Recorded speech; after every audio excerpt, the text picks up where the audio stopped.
La Fontaine es más preciso, más enjuto, prefiere preparar los incidentes y mezclarles divertidas sorpresas.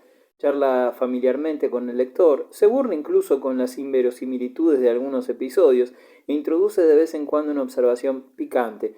Al propio tiempo, sazona su lenguaje con una gracia y un arte que nos recuerdan a Rabelais y a Marot, con lo que acrecienta su tono encantador de buen humor y ingenuidad. Las fábulas de La Fontaine. Los temas de casi todos estos apólogos fueron tomados de colecciones similares de la antigüedad clásica, y en especial del griego Esopo y del latino Fedro, pero La Fontaine consiguió proporcionar un encanto muy personal a aquellas populares escenas de la vida animal, y las convirtió en inmortales obras maestras del género. Hasta ahora se admira la desenvoltura con que el fabulista critica los defectos no solo privativos de su época, sino de todos los tiempos. En efecto, pinta en sus fábulas al hombre oculto bajo el áspero pelaje del lobo o el plumón de la paloma. Por otra parte, no hay razón suficiente para creer que el hombre sea superior en realidad a los otros seres, los de cuatro patas, tema fundamental de La Fontaine en su parodia de un episodio de la Odisea, cuando la encantadora Circe cambia a los amigos de Ulises en animales. Es notable la fábula que describe las exequias de la leona, reina de los animales. Todos los súbditos lloran sinceramente a su difunta reina, pero el siervo experimenta cierta dificultad en derramar lágrimas, pues su majestad se había comido tiempo atrás a su mujer y a sus hijos. Censuran su actitud, tachándola de profanación de la dignidad real, y condenan al siervo a ser devorado por el lobo, pero el ingenioso Astado se defiende hábilmente, alegando que no llora la reina porque la ha visto en sueños en los campos elíseos, y en lugar del castigo el condenado a muerte recibe una recompensa regia. Moraleja: los grandes de este mundo saborean con placer inmenso las mayores lisonjas. Por último, La Fontaine desarrolla el tema tan divulgado del parto de los montes. Una montaña con dolores de parto exhalaba tales clamores que todo el mundo acudió al vocerío, creyendo que pariría sin duda una ciudad mayor que París, pero no parió más que un ratoncillo. Al presentar esta fábula de asunto inverosímil, aunque de profundo sentido, me figuro a un autor que dice: voy a cantar la guerra que hicieron los titanes al señor Trueno. Es prometer demasiado, ya que de todo ello sale con frecuencia únicamente un ligero vientecillo. Tales fábulas enseñaron a los niños de Francia y del mundo entero aquella moral de la que el propio fabulista solo adquiriera una ligera idea en los últimos años de su vida. Apogeo del teatro francés. Boileau, el absolutismo en las letras. Nicolas Boileau Desprez, nacido en 1636, es el creador de la crítica literaria en Francia. Gracias a una herencia que adquirió y a sus necesidades sumamente modestas, Boileau pudo consagrarse por entero a lo que más lo apasionaba, la poesía y la crítica literaria. De carácter indócil y humor caprichoso, no lo afectaron jamás la imparcialidad ni la ponderación, y arremetió a veces contra algunos autores sin haberlos leído siquiera. La residencia de Boileau era famosa por su hospitalidad, y aunque el huésped supiera organizar banquetes amistosos, no por ello trataba con menos libertad a quienes lo desagradaban, y pudo adoptar como divisa su célebre exabrupto: al gato lo llamo gato, y a Rollet bribón. Cabe advertir que el tal Rollet era un mediocre versificador coetáneo suyo. Se cuenta que un día el rey Sol solicitó la opinión de Boileau acerca de un poema que al propio soberano se le ocurriera escribir. «Vuestra Majestad puede hacer todo cuanto se proponga», respondió Boileau. «Vuestra Majestad se ha propuesto hacer hoy malos versos, y lo ha conseguido». Al contrario de cuanto pudiera creerse, tan audaz sinceridad no le acarrió el desfavor real. Luis XIV consideraba a Boileau como a su gobernador general del Parnaso, diciéndole a menudo: «No olvidéis que siempre tendré una hora semanal para dárosla». El rey deseaba que Boileau llegara a ser uno de los mejores, uno de los 40 inmortales de la Academia Francesa, aun cuando la mayoría de los académicos se opusieron a ello con toda energía. Legislador de la literatura, Boileau se rebela contra la falta de naturalidad y de gusto en las letras, arremetiendo contra el retorcimiento que se hallaba de moda desde principios del siglo XVII y exigiendo ante todo en las obras literarias una presentación clara y ordenada. En 1674 publicó en verso un compendio de sus preceptos literarios, su famosa Arte Poética, que doctrinalmente apenas ofrece originalidad alguna, hasta tal punto de que hoy podemos preguntarnos por qué se obstinó el público en considerarla un código digno de aprender de memoria. Tampoco puede justificarlo un simple alejandrino suyo. Rien ne vaut que le vrai seul est aimable. Nada es bello sino lo verdadero, solo lo verdadero es digno de aprecio. La auténtica personalidad de Beaulieu, en todo caso, no se halla en su arte poética, es preferible buscarla en sus sátiras, a menudo desbordante de ingenio y de dinamismo. Corneille y el teatro personalista. Al ser recibido el hermano de Pedro Corneille en la Academia Francesa, el poeta Jean Racine le dirigió estas palabras: «Bien sabéis en qué estado se hallaba el teatro francés cuando él comenzó a escribir para la escena. ¡Qué desorden y qué irregularidad! No existía el menor gusto ni conocimiento de las verdaderas bellezas del teatro, y los autores eran tan ignorantes como los espectadores. La mayoría de los asuntos presentados, extravagantes y desprovistos de verosimilitud, y sin poder hallar en ellos reflejos de las costumbres ni rastro de caracteres humanos, con una dicción todavía más innoble que la acción, inspirado por su extraordinario genio y ayudado por la lectura de los clásicos, supo presentar en escena a la sana razón acompañada de toda la pompa y ornamentos de que es capaz nuestro idioma, haciendo concordar felizmente lo verosímil con lo maravilloso».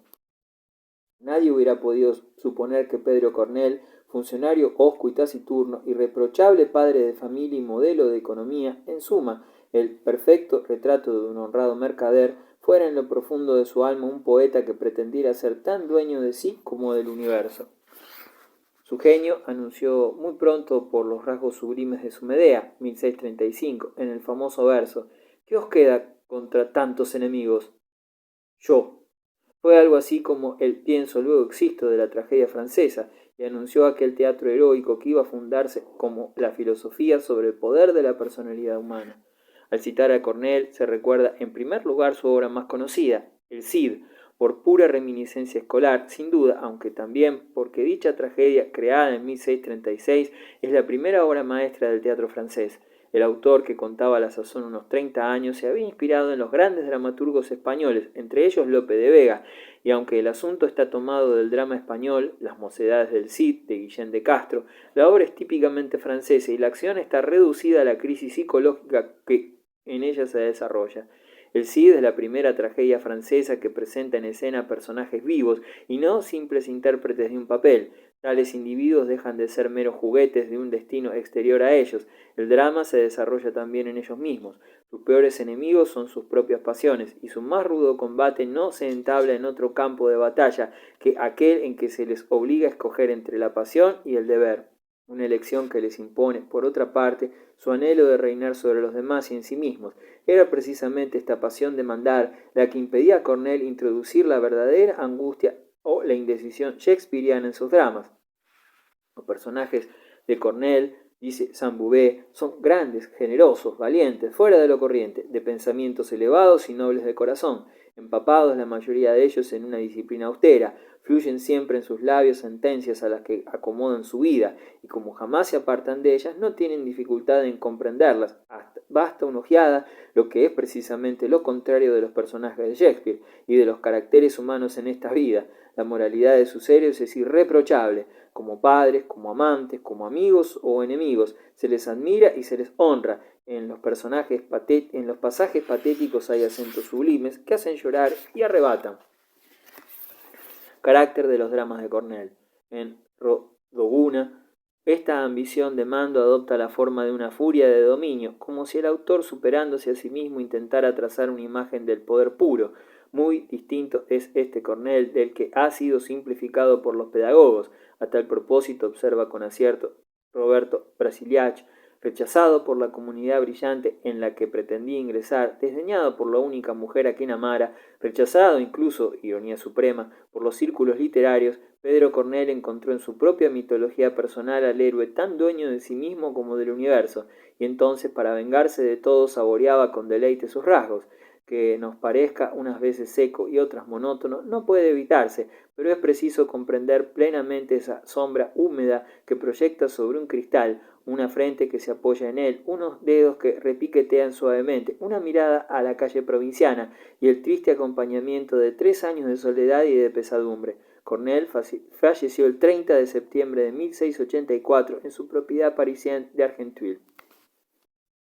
La revisión de los valores clásicos a que se dedica Cada generación de historiadores de las letras francesas logra el saludable efecto de destruir los lugares comunes y hacernos releer con nuevas perspectivas otras obras distintas.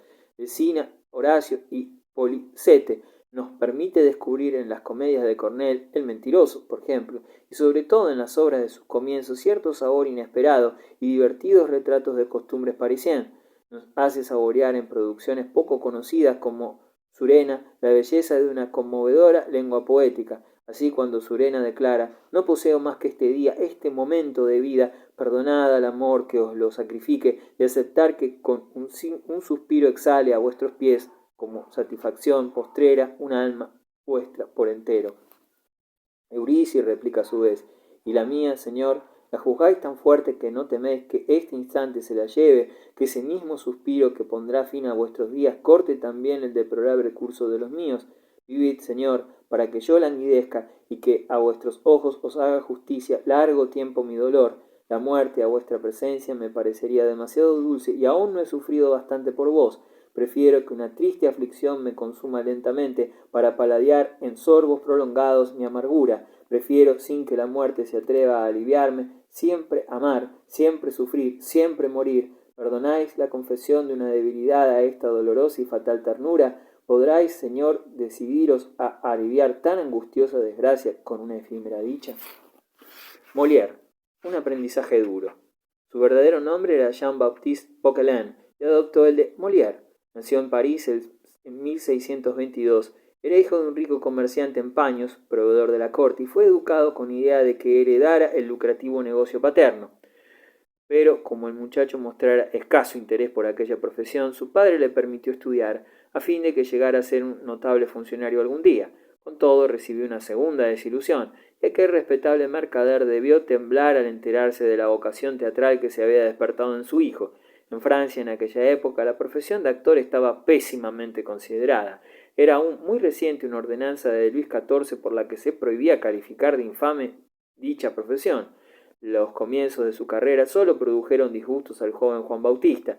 El teatro parisien, en que inició sus primeros pasos y donde también prendió su corazón en las garras de una cruel primera actriz, realizó malos negocios y quebró. Molière tuvo que alistarse entonces en una compañía ambulante, lo que equivalía simplemente a plantear competencia en las ferias de provincia a prestidigitadores, titiriteros, artistas de marionetas, charlatanes y sacamuelas. En compensación, aquellos 11 años de vida errante liberaron a Juan Bautista de todos los prejuicios y ataduras de la vida burguesa, adquiriendo el tono de despreocupación con que pudo pasearse por la vida. Fue entonces cuando empezó a redactar farsas destinadas al gran público. Con toda verosimilitud representaba en ellas los principales papeles. Luego la emprendió con comedias completas, en 5 actos, en las que puso de manifiesto todo el caudal de su talento. Molière triunfa en París. En 1658 Molière regresó a la capital, convertido ya en director de una compañía ambulante. Su éxito como actor fue tal que el propio Luis XIV quiso asistir a la representación de una de sus obras y se dignó reír sin rebozo alguno. Ofreció un teatro a la compañía y pocos años después una pensión anual que demostró al gran poeta la elevada consideración en que lo tenía el soberano. Como si ello fuera poco, en aquella corte tan pomposa, mesurada y etiquetera, el inmortal autor cómico tuvo un día el honor de sentarse a la mesa de tan gran monarca. Nada tiene de asombroso que todo ello provocara envidias. Contrajo amistad con Boileau, Racine, La Fontaine y obtuvo su primer éxito parisien con Las Preciosas Ridículas, de 1659, comedia en la que remete contra la forma que entonces adoptaba la pedantería intelectual y aquel amerengado barroco tan de moda en las novelas y en ciertos salones literarios. Un grupo de damas cultas se asignó el laudable objetivo de elevar la vida social a un nivel más depurado, de refinar el sentido moral y el sentimiento de lo bello. En literatura novelesca, esta tendencia se expresaba con claridad en la impetuosa Escuderí, que aceptaba sin remilgos el sobrenombre de Safo. Cierto es que en los salones el arte de la conversación se hizo más delicado y refinado, pero al mismo tiempo tan amanerado que apenas era permitido decir nada sin los circunloquios adecuados y de rigor. La perífrasis hizo ya de necesidad absoluta, y su excelencia se medía por su mayor o menor longitud. El francés se convertía en la lengua más refinada del mundo. La elevada cultura de la gente de aquellos salones no podía tolerar que alguien fuera lo bastante vulgar para hablar de agua en vez de elemento líquido.